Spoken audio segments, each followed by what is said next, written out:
하나님의 말씀은 창세기 26장 1절에서 25절까지의 말씀입니다. 자, 오늘 말씀은 읽으신 것처럼 이삭이 우물판 이야기입니다. 자, 한 걸음 더 들어가서 첫 번째로 말씀을 따라 살아야 약속의 땅이다. 말씀 따라 살아야 약속의 땅이에요. 오늘 1절 말씀이 어떻게 시작합니까? 아브라함 때 첫 흉년이 들었었는데 그 흉년이 지금 또 들었다, 그렇게 말하고 있습니다. 다시 흉년이 찾아왔어요. 그런데 이 땅이 어떤 땅입니까? 하나님이 약속하신 땅이에요. 복 주시겠다고 한 땅입니다. 자, 그런데 아브라함 때도 지금 이삭의 때도 흉년이 들었어요. 약속의 땅이 뭐 이런가, 이런 생각이 들죠. 우리 입장이 아니고 그때를 살았던 아브라함과 이삭 입장에서 생각하면 약속의 땅이 뭐 이래. 하나님은 약속의 땅에 사는 법을 지금 훈련하고 계신 것입니다. 또 한 가지는 약속의 땅이 무엇이냐라고 하는 그 본질을 또 가르치고 계시는 거예요. 하나님은 이 흉년을 통해서 이 두 가지를 묻고 계신 거 아닌가 생각이 됩니다. 풍년이면 약속의 땅이고 흉년이면 약속의 땅이 아닙니까? 풍년도 저주의 시간이 될 수 있고요, 흉년도 은혜와 축복의 기회가 될 수 있어요. 약속의 땅이냐 아니냐의 기준은 풍년이냐 흉년이냐가 아니고 뭡니까? 하나님과 함께 하느냐, 그렇지 않고 하나님 없이 내 마음대로 사느냐, 바로 그게 기준인 거죠.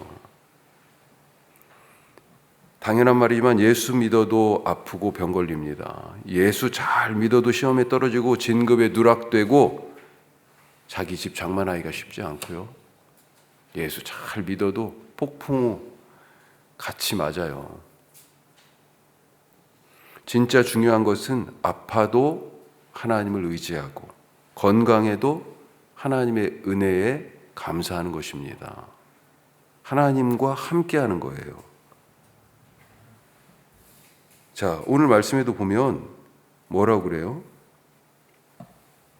원래 이 흉년을 맞은 이삭은 가족들을 먹여 살릴 그런 가장으로서의 책임감 때문이었을까요?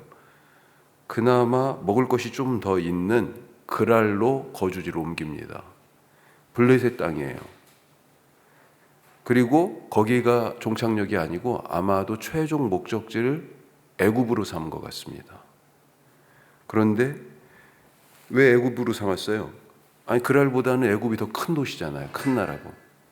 그러니 애굽으로 가서 가족들 먹여 살려야 되겠다라고 계획했던 것 같아요. 그런데 하나님이요, 그 길을 막으십니다. 우리 2절 말씀 다시 한번 보면요, 2절 여호와께서 이삭에게 나타나 이르시되 애굽으로 내려가지 말고 내가 내게 지시하는 땅에 거주하라.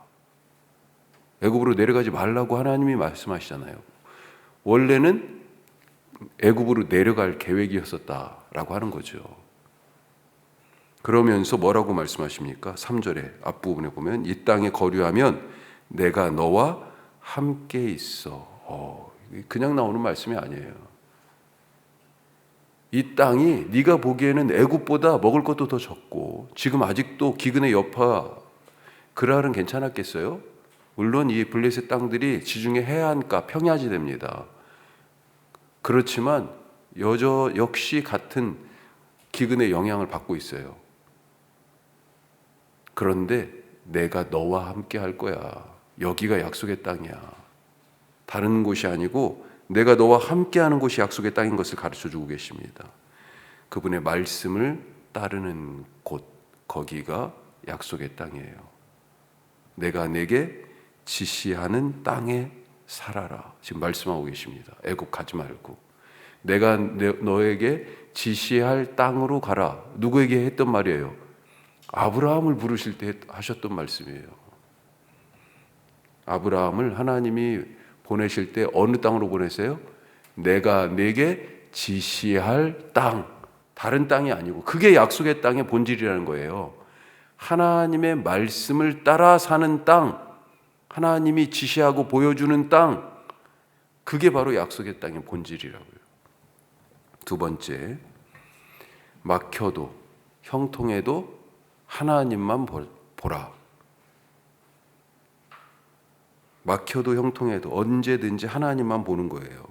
이렇게 이삭이 그랄 땅에 머무르자 하나님이 약속하신 대로 복을 주십니다. 모두가 기근으로 먹고 사는 것을 걱정하고 있어요. 그런데 그 속에서 유독 이삭은 하는 일마다 잘 되는 거예요. 12절 말씀 한번 보죠. 12절. 자, 12절. 이삭이 그 땅에서 농사하여 그 해에 100배나 얻었고 여호와께서 복을 주심으로 그 사람이 창성하고 왕성하여 마침내 거부가 되었다. 자, 이삭이 이렇게 하는 일마다 잘 되고 다들 지금 이상하게 농사도 안 되고 지금 힘들어요. 그런데 100배나 거둬요. 자, 그러니까 그럴 사람들이 시기합니다. 야, 쟤는 뭐 때문에 저렇게 잘 되는 거야? 꼴 보기 싫은 거죠. 참, 남 잘 되는 게 그렇게 배가 아픈 거예요. 참. 14절에 그래서 어떻게 돼요? 예. 아버지 아브라함 때 팠던 우물들을 흙으로 메워버립니다. 그리고 그라랑 아비멜렉은 이삭에게 자기들 땅에서 떠나라 그렇게 통보합니다. 너 여기서 우리랑 같이 못 살아. 형통한 듯 했는데 이삭의 인생이 다시 막힙니다. 그전에는요 기근이라는 것 때문에 막혔죠. 그런데 이번에는요 사람들 때문에 막힙니다. 자, 그렇다고 하나님을 원망할 수 있습니까? 막혀도 형통해도 하나님만 보고 살아가는 사람, 그가 바로 신자입니다. 그가 신자예요. 자, 세 번째로 그렇게 그 땅을 이번에는 사람들 때문에 떠나게 됐어요. 새로운 땅에서 그 다음 이야기가 뭐예요? 다시 우물을 파라 말씀하십니다. 다시 우물을 파라. 내가 파야 할 우물이 있어요. 이삭은 그랄 골짜기로 옮겨가서 거기서 다시 우물을 팝니다. 왜 우물을 파요? 아니, 먹고 살려니까 물이 있어야 되잖아요. 물을 찾아간 것입니다. 자, 이 우물은 그런데 옛날에 아버지 아브라함이 팠던 것들입니다. 아브라함이 죽자 블레셋 사람들이 그걸 무슨 이유인지 모르겠는데 싹 다 메워버렸어요, 흙으로. 그런데 새로 그렇게 우물을 예전에 아버지 아브라함이 팠던 그 우물들을 다시 팠는데 아마 이삭도 아브라함과 계속 같이 다녀서 아는 것인지 아니면 이삭이 태어나기 전에 팠는지도 또 모르겠어요. 하여튼 그렇게 팠는데 그랄의 목자들이 거기까지 찾아와서 우물의 소유권을 주장합니다. 이거 우리 땅이야. 우리 우물이야. 시비를 거는 거죠. 그래서 거기를 떠납니다. 다퉜다. 그래서 그 우물을 이름을 뭐라고요? 에색, 다툼이라고 지었어요.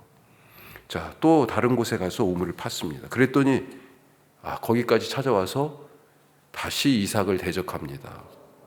그래서 거기 우물 이름을 대적함이라는 뜻의 신나라고 짓고 또 거기를 떠납니다. 더 멀리 옮겨가요. 또 다시 우물을 팝니다. 자, 그랬더니 여기까지는 그랄의 목자들이 쫓아오지 않았어요. 그래서 그 우물을 보니까 넓어요. 거기가 땅은 넓은데 사람들이 없어요. 거기까지 그랄 목자들이 저 땅은 안 가도 돼. 쟤네들 저기서 못 살아. 이런 거 아니에요. 그런데 너무 넓어요, 땅이. 그래서 넓다라는 뜻의 르호봇이라고 불렀습니다. 세상에 살면서 약점 잡히면 안 된다. 그런 생각하죠. 쉽게 보이면 안 된다. 물러 터지면 안 된다. 한번 쉽게 보면 사람들이 세상 말로 나를 호구 취급한다. 얕잡아 본다. 한 번쯤 나 이런 사람이야. 나 죽지 않았어. 그래서 까불지 말라고 맞받아쳐 브레이크를 걸어줘야, 응? 너는 네가 지켜야 스스로. 그게 세상 사는 법이야. 우리가 그런 얘기 듣지 않습니까? 이에는 이, 눈에는 눈. 힘으로 덤비면 힘으로 맞서고, 꾀를 부리면 나도 꾀로 맞서고, 비난하면 나도 똑같이 비난해 주는 거죠. 자, 그런데 힘으로 덤비는 놈을 이기려면 같은 힘으로는 사실 안 돼. 더 세게 쳐줘야, 세게 더 맞받아 쳐줘야 까불지 않고 다음번에 덤비지 않죠. 더 큰 힘이 있어야 됩니다. 비난한 자를 이기려면 더 큰 비난을 퍼부어야 되는 거예요. 자, 그런데 이삭은 그렇게 하지 않았습니다. 와서 시비를 걸며 다투는데 그 시비를 피해서 다른 곳으로 옮겨요. 더 크게 와서 대적하는데 또 다시 도망가듯이 또 피합니다. 이삭의 다른 이름이 이 말씀이 있다 보니까, 야, 이게 답답이 하냐? 너무 물러 터진 거 아니야? 이거 이삭? 이런 생각 안 드셨어요? 그런데 이런 이삭에게 하나님은요, 엄청난 복을 주십니다. 사람들이 모르는 땅, 관심도 없던 땅, 거기서는 안 된다고 하던 땅, 아무도 시비를 걸지 않는 그런 땅으로 하나님이 인도하셨어요. 그것도 너무 넓은 땅입니다. 거기서 아웅다웅하며 그렇게 머리 부딪히며 살아갈 필요가 없지만 하나님께서는 그 땅으로 인도하셔서 이삭에게 사람들이 생각하지 못하는 복을 주시는 거예요. 그 땅에서도 물이 솟아나게 하고요. 그 땅에서도요, 짐승들을 잘 키우게 하고요. 그 땅에서도 자기 함께한 가족과 일행들을 먹고 사는데 부족함이 없게 하셨다. 우리를 삶의 더 어려운 지경 때문에 못 살겠어, 힘들어, 저 사람들을 어떻게 해야 되지, 이 환경을 어떻게 내가 극복해야 되지 그랬는데 더 넓은 축복의 땅으로 하나님이 인도하셨다 하는 거예요. 어제 주일날 광고한 것처럼 우리 청년 김진건 형제가 미국으로 파견 근무를 갔습니다. 갑작스러운 파견 근무였어요. 열흘 전에 통보받았어요. 올해 사실 여름 전까지만 해도 직장을 놓고 기도를 참 고민이 많았습니다. 스마트팜 건설하는 그 회사에서 또 전기를 배웠기 때문에 전기 파트에서 설비를 하면서 이 스마트팜 건설하는 그런 일들 관리하고 그런 일들을 했었어요. 하지만 회사가 일은 잘 된다는데 이상하게 회사가 어려워지는 거예요. 예. 그래가지고 결국 이직을 결심하게 됐고 새로운 회사에 결국은 들어가게 됐습니다. 여러 곳에 이렇게 지원을 하다가 이 회사에 들어가게 된 거예요. 그런데 이직한 지 지금 얼마 되지도 않아서 아직도 업무를 익히는 중에 있는 거라 이렇게 볼 수 있는데, 그런데 미국 파견 근무를 가게 됐습니다.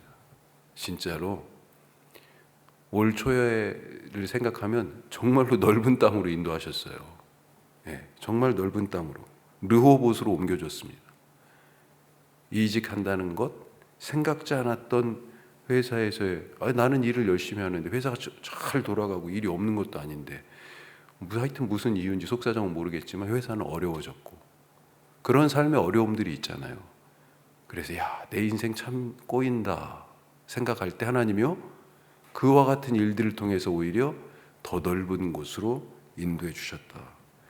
지금 당장 내가 보기에는 어려움처럼 느껴지는 일들이 있을 수 있습니다. 하지만 그건 너머에 하나님의 말씀을 따라 살아가는 자에게 주시는 로봇, 새로운 넓은 땅, 새로운 우물을 우리에게 주시는 것을 믿으시기 바랍니다. 오늘도 이삭처럼 낙심하지 않고 하나님의 말씀 따라 지시할 땅으로 지금 계속 옮겨갔잖아요. 그곳에서 오늘도 새 우물을 파는 그런 하루가 되시기를 주님의 이름으로 축복합니다. 기도하겠습니다. 세 가지 말씀 나눴습니다. 약속의 땅의 본질은 뭐예요? 말씀 따라 사는 것입니다. 흉년이냐 풍년이냐가 기준이 아니에요. 여기는 풍년이니까 약속의 땅이고 하나님의 말씀을 따라 사는, 즉 하나님과 함께하는 거기가 약속의 땅입니다. 그래서 막혀도 형통해도 하나님만 보는 거예요. 막혔는데 어떻게 됐습니까? 이삭이 하나님 새로운 곳으로, 사람들은 꿈도 안 꾸던 곳, 그런데 거기가 약속의 땅이었네요. 왜요? 말씀 따라갔으니까. 그래서 새 우물을 팠습니다. 물이 나왔어요. 사람들은 거기 물 나온다고 생각 안 하고 가지도 않는 곳이에요. 그런데 거기에 은혜가 있었습니다. 주님, 오늘 그런 삶을 살게 하여 주옵소서. 사람들 보고 낙심하지 않고 환경과 상황 보고 주저앉지 않게 하여 주옵소서. 두려워하지 않게 하옵소서. 오직 하나님만 바라보고 새 우물을 파는 하루 되게 하옵소서. 기도하시고, 말씀드린 것처럼 우리 김진건 형제 어제 12시쯤 제가 전화를 했더니 비행기 지금 막 탔다고, 비행기가 이륙하기 전이더라고요. 바로 잘 다녀오도록 3월 초에 오게 됩니다. 낯선 곳에서 말도 잘 통하지 않는데 그래도 주어진 임무 잘 감당할 수 있도록 기도해 주시고, 우리 같이 주신 기도 제목으로 함께 기도하겠습니다.